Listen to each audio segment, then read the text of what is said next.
A Journey to the West Terton Lerab Lingpa has a concise practice of Vajrakilaya.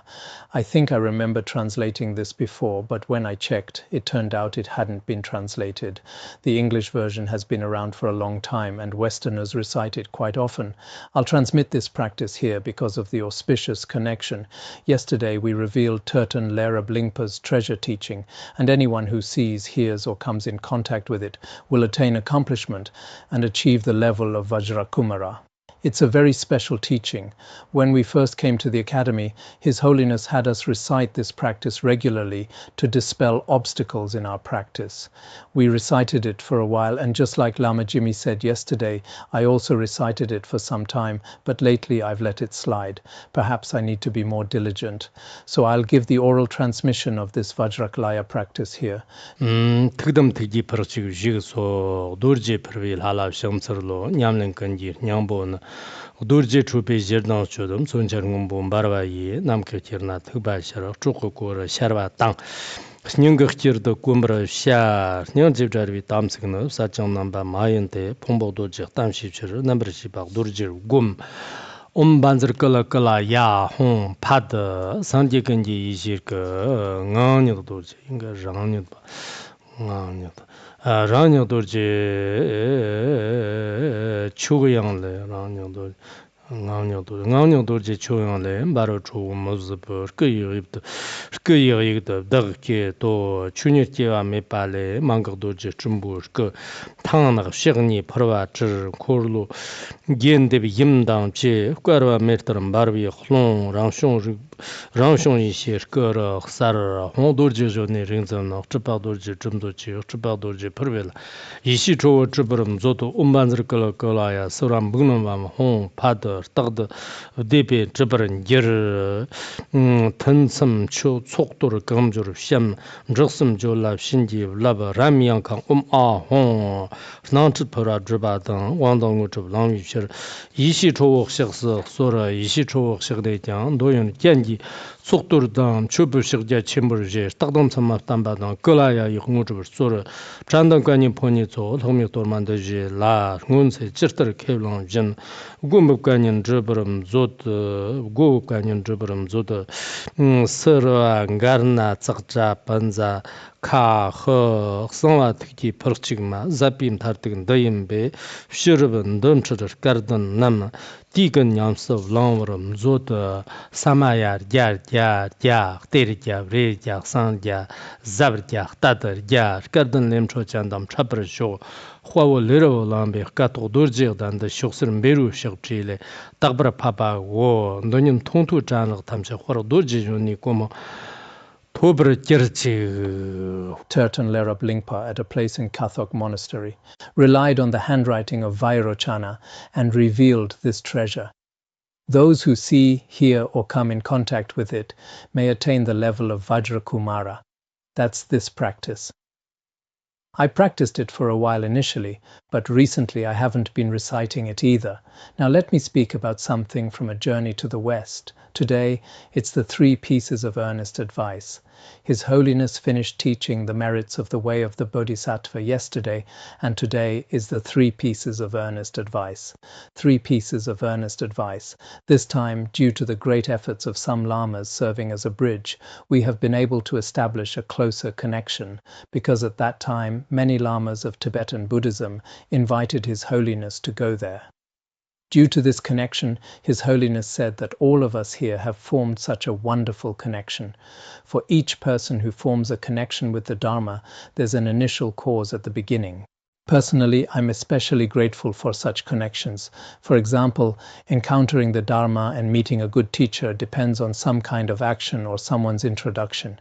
You have shown strong faith and interest in the Dharma and are doing very well in many aspects. Now that we are about to separate, I would like to leave you with 3 pieces of earnest advice.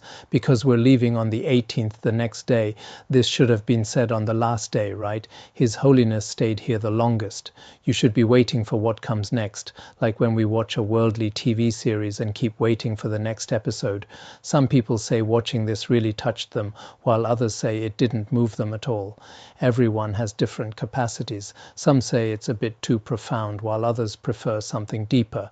This still has meaning. There are such statements.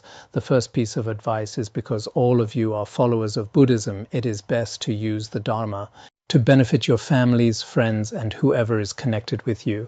It will be even greater to guide them onto the path of Buddhism. I have explained the reason a few times, especially in Boulder.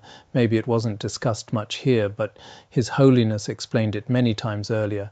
For me personally, I came to the West not for my personal fame or wealth, but with a sincere wish to benefit Westerners through the Dharma. I hope that you will accomplish the same wish together with me. Because when His Holiness came, it wasn't for fame or wealth or any kind of material gain. If we truly go out in the future and have opportunities to spread the Dharma, first of all, we must have a very pure motivation to plant seeds of virtue in even one person's mind stream. That is our intention. This was also the motivation His Holiness had when he went to America. It wasn't to have fun or to see advanced technology or anything like that. It was simply to benefit beings through the Dharma. The nature of the Dharma is such that even if examined with proper reasoning, it can prove its authenticity. Besides, all the great masters of the past proved its validity through their personal experience and realization. One is scriptural authority, one is logical proof, and one is experiential realization. Even if you were to examine it for 100 years, you would just become increasingly fond of the Dharma, increasingly loving it, and increasingly delighted by it. Never will you come to a point where you think that it is false or unreliable, especially for people with wisdom, truly nowadays, including some of the people we've met, whether in schools, teachers, professors, or scientists. So many people studying various fields, especially in the past few years, for over 10 years actually. I've been going around extensively forming connections, and during this time I've seen that the wisdom of the Dharma is relied upon by more and more people. They find it meaningful, and no one has ever said, "You're superstitious because this isn't reasonable." Among all religions, Buddhism should be considered the one that can be examined rationally. All of you possess the precious human existence, but there is no guarantee that you will obtain it again in your future lifetimes. While enjoying the extraordinarily fortunate circumstances in this life, you should employ this precious human body to practice authentic Dharma. If you fail to do so, this life will be of no meaning.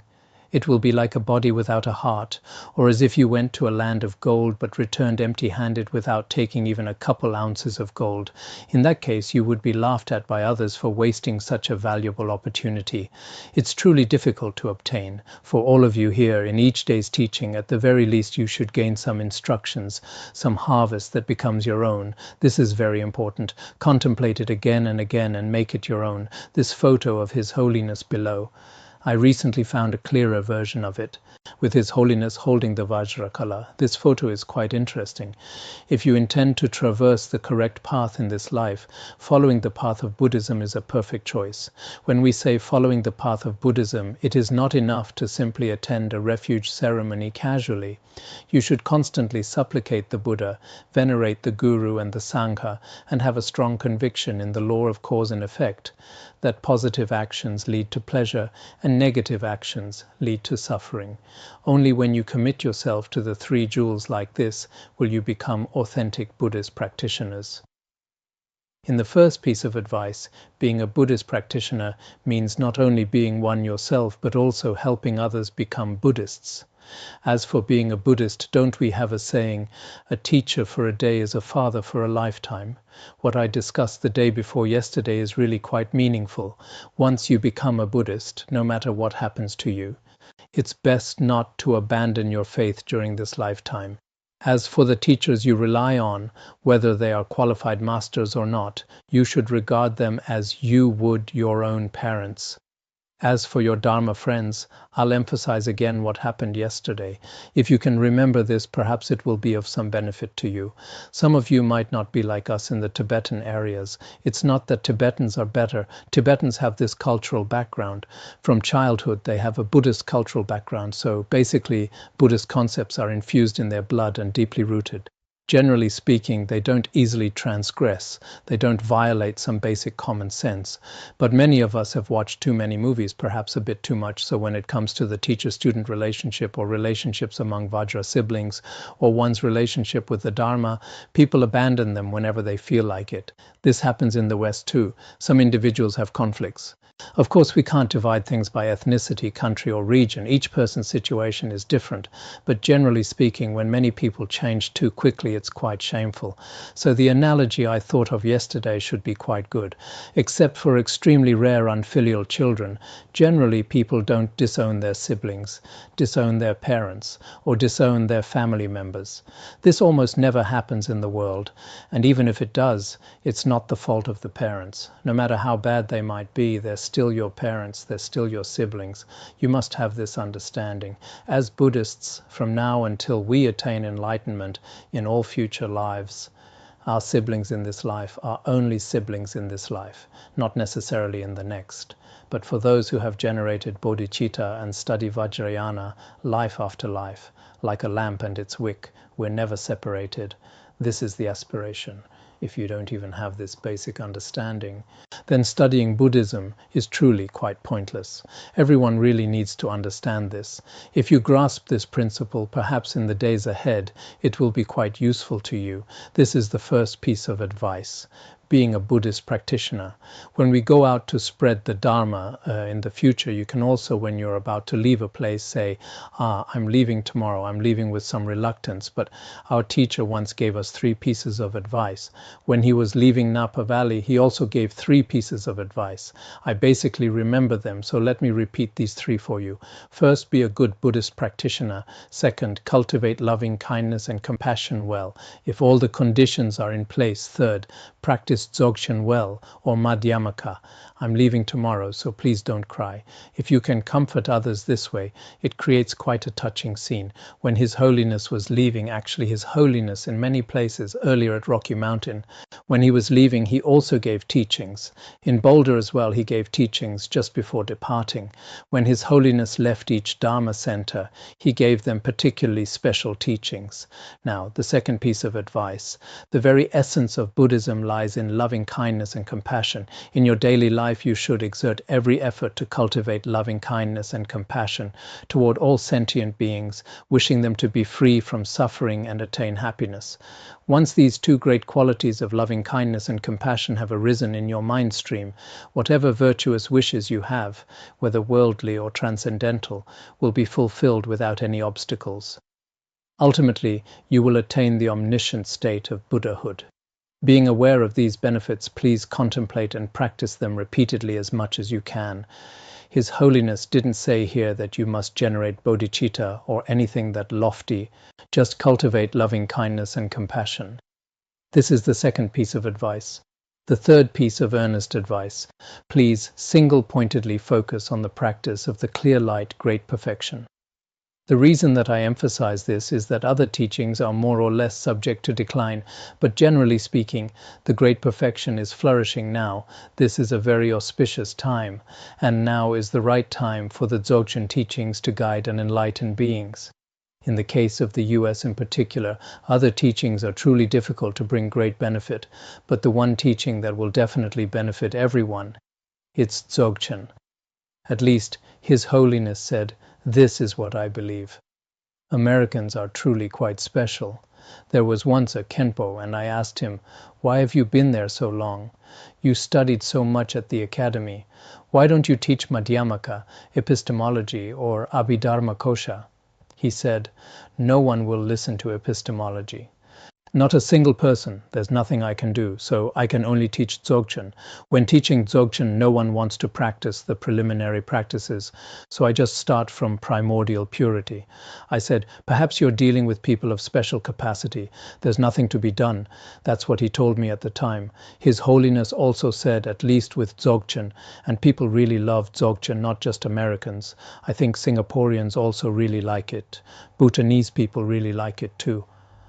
At least from places I visited before, Thai people also quite like it. People from mainland China especially love it too. In terms of the auspicious interdependent origination in the past and present, about 30 years ago when Tibetan Buddhism first came to America, its dissemination began with Dzogchen. At that time, Chogyam Trungpa Rinpoche, they started in the 1960s of the last century. It wasn't easy back then. Now Chogyam Trungpa Rinpoche, I mentioned this once before, his students, when they get together now, many of them have already become elderly. When they talk about their teacher now, tears often stream down their faces. They say when they talk about their teacher and their teachings, sometimes they all laugh together, reminiscing about all kinds of things from the past, and then they start crying together. Because when Chogyam Trungpa Rinpoche first started, we can talk about this later since we visited many of his Dharma centers. At first he entered the hippie culture and took drugs with them, all kinds of ecstasy pills and such. I heard that even if Trungpa Rinpoche took more than 10 pills, he wouldn't get intoxicated or fall down, while ordinary people would take just one pill and start having hallucinations. Sometimes he was quite remarkable. They really admired him for this, and then gradually Dzogchen began to flourish there. That's how it was in the last century. Now, if you want to actually practice the Dharma, Dzogchen is still the best choice. The reason is that the primary practice of your lamas is Dzogchen. This teaching needs to be taught by someone, and they are not only very experienced, but also extremely well-versed. Besides, you have maintained deep faith and devotion in this teaching, so practicing this path will bring you enormous benefit. Many lamas of Tibetan Buddhism at least still pay great attention to this. In the land of Tibet, I never have explained the Dzogchen teachings as extensively as I am doing here at this time. Tens of thousands of my students have never received such a detailed explanation from me, not even my disciples who are as precious to me as my heart. However, this very first time that we have met, I have given you all these teachings without any reservation. Considering the great benefits these teachings will bring to Americans now and in the future, I believe it is necessary for me to give such extensive teachings. So please exert every effort to practice the Dzogchen teachings I have transmitted to you. This is my sincere hope. My final hope is that you practice this great perfection. The day before yesterday in our journey to the West, there was someone on the hosting side named Rinchen Ma, who I think is also the consort of Jigme Rinpoche or something like that. She watched A Journey to the West this time and was especially delighted, saying she could basically recall all kinds of scenes with His Holiness. This photo below was also mentioned before. His Holiness told a few of them at the time, when I go back, I want to show certain Khenpo's photos of the ones who are a bit heavier, the particularly special ones. They were embarrassed to say anything. When they saw someone with a particularly unique appearance, they would say, without saying, "You look particularly special." They'd say, "Would you like to take a photo with His Holiness?" And they'd say, "Yes, yes, yes." All of these people were specially selected, particularly distinctive ones. His Holiness said, "When I get back, I'll show Khenpo Gado," because Khenpo Gado would always ask His Holiness all kinds of questions when he returned. At the time, if you were going to the West, you had to see, "I've heard that Westerners have green eyes, red hair, and particularly high noses.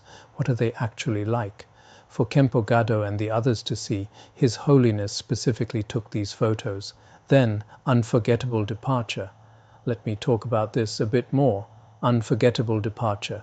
On the afternoon of July 18th, the last day of the gathering, His Holiness, based on Terton Lerab Lingpa's longevity empowerment called Cloud Bank of Amrita, conferred a longevity empowerment to everyone.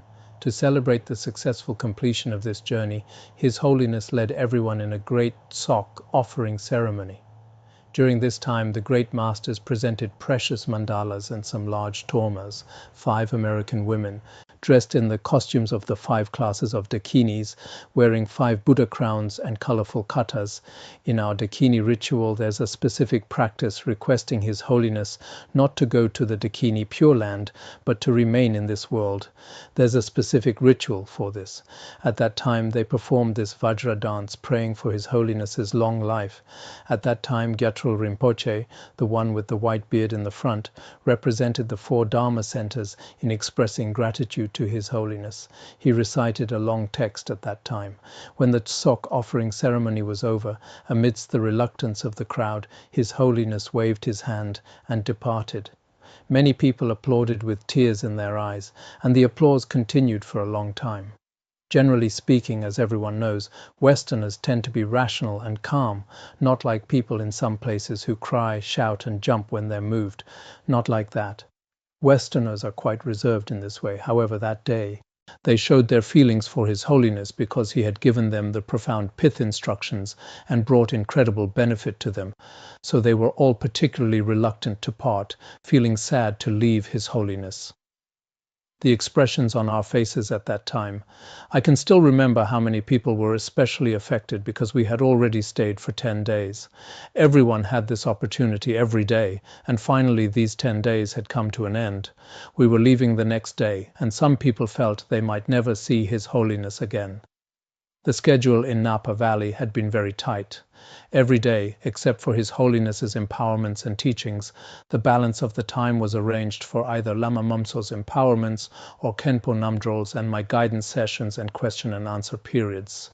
The schedule for the entire event was full in both mornings and afternoons. Here I will not go into the details of all these activities. The one with the beard below, that's Choki Nyima. Actually, I think we mentioned this earlier. During our 10 days in Napa Valley, he did all the translation. Later, Sangye Khandro also said he translated quite well for an American who learned Tibetan on his own.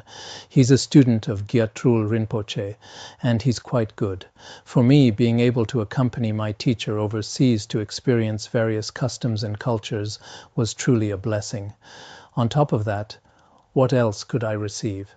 These rare and precious empowerments, especially at that time. I came to this academy in 1985, so it had been about 7 or 8 years at that time, especially the Chetsun Yingtig. I didn't receive it the first time, and later I really wanted to receive it, including the empowerments, instructions, and transmissions, especially the Chetsun Yingtig and placing Buddhahood within reach. For placing Buddhahood within reach, when we returned from Mount Wutai earlier, I had received it before. But to receive these teachings while abroad, these extraordinary pith instruction for a Dharma practitioner, nothing was more important than these. Even if I had died at that moment, I would have had no regret. That's truly how I felt in my heart at the time, because of His Holiness's blessings then, including both Khenpo Namdrol and myself, although at that time we did some simple guidance sessions, otherwise we were busy helping out, mainly serving the teacher. But even now, later, I had the opportunity to communicate with everyone through the Dharma, continuing until now. Sometimes I feel perhaps at that time I formed a good connection with my teacher without disturbing his mind. Later I couldn't go otherwise. After 1995, His Holiness also promised me that wherever he went, as long as he went abroad, he could take me along. He said this as well, but now, later, it became rather, we can look at this more later. In any case, this kind of connection is extremely rare. Especially receiving these teachings is even more important than sightseeing and traveling. So this time everyone can basically share in experiencing the path that His Holiness walked back then. Although we can't visit all those places now one by one, if we were to go to those places, I've been to some of them now, and some I haven't, but that doesn't really matter. Our spiritual journey, following the path of the Dharma, we can all walk together. So physically, we don't necessarily have to go there to listen, but if our hearts go along with His Holiness, many people have followed along to this point, and we'll continue to see what comes next. Now, at this point, we're about to leave Napa Valley. All right, I'll stop here for today.